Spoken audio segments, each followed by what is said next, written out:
The workplace post-COVID is not going to look like the workplace pre-COVID ever again.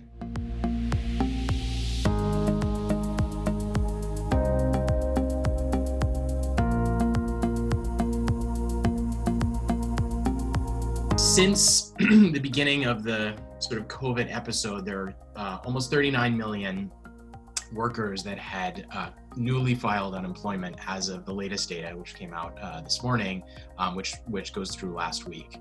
It's thought that there may be more. The employment losses have been very large. They were 2.4 million additional workers just in the last week. It may be stabilizing, but there's still some uncertainty around that. And just for some context, that's out of a labor force around 160 million total. So this is around a quarter of the workforce that is newly filed for unemployment. Those job losses have been remarkably widespread across different sectors, but it is still more concentrated, as you might imagine, in certain industries. Leisure and hospitality, in the latest employment report that the Bureau of Labor Statistics put out, employment in leisure and hospitality had gone down by nearly 8 million people, or 47%. So nearly 47% had lost their jobs, and this was as of mid-April, is where the latest statistics are through. In terms of the government role, it has been quite large in combating this epidemic. So although those at the bottom end of the income distribution were harder hit, it looks like, by the COVID episode itself, in terms of, well, not only the public health aspects of this, but also the unemployment fallout, because they're disproportionately in jobs that can't be done from home. The government support has been stronger at the bottom end of the income distribution relative to people's prior income. I think it's pretty clear that even as we relax the rules around social distancing and start to open up the economy again, that we're not going to see this mass rush back into the office that looks like business as usual or business as usual pre-COVID. And these trends were there. The move towards distance work or remote work, those trends were there. What I think COVID has done is it's really accelerated this transition because we've had no choice.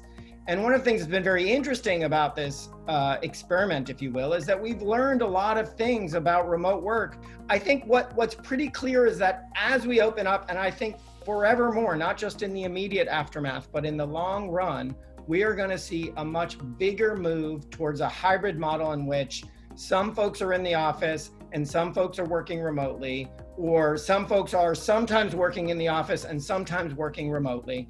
And that has pretty profound implications. It's pretty clear that one thing I'd say is the naysayers on remote work, the ones who said, oh, productivity is going to plummet. People can't do this from home. People can't be trusted to be responsible at home. They've been thus far proven wrong. I want to say, and this is one where I'm going out on a limb, so you guys can all come back to me in 10 years and tell me if I'm wrong. I think the open floor plan is going to die. The new office is going to look much more like Mad Men than it's going to look like Google Campus.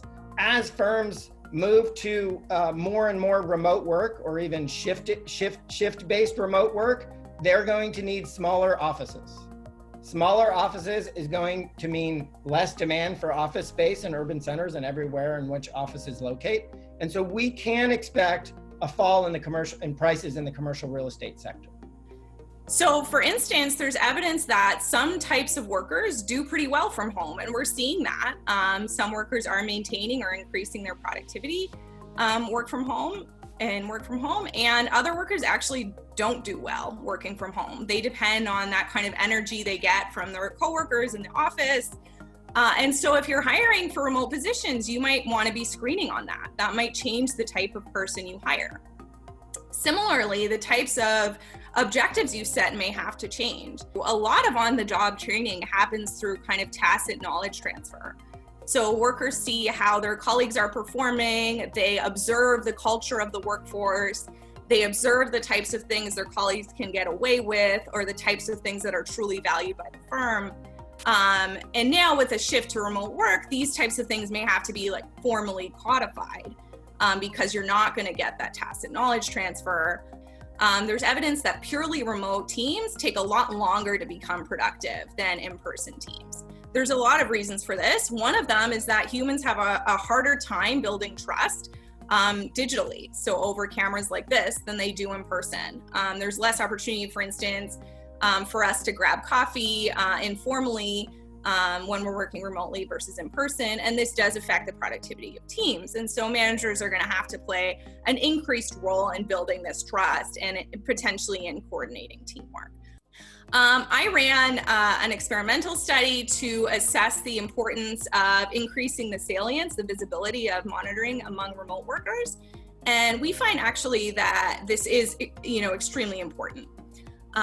Remote work is associated with higher productivity among workers who want to be remote.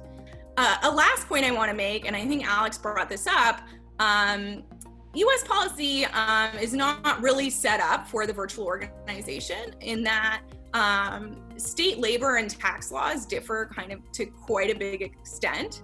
And managing these different regulations and laws can be quite costly for organizations. And so I think that, in addition to managerial adaptation, some policy adaptation may help us get to a point where managing these remote organizations is optimal and good for productivity.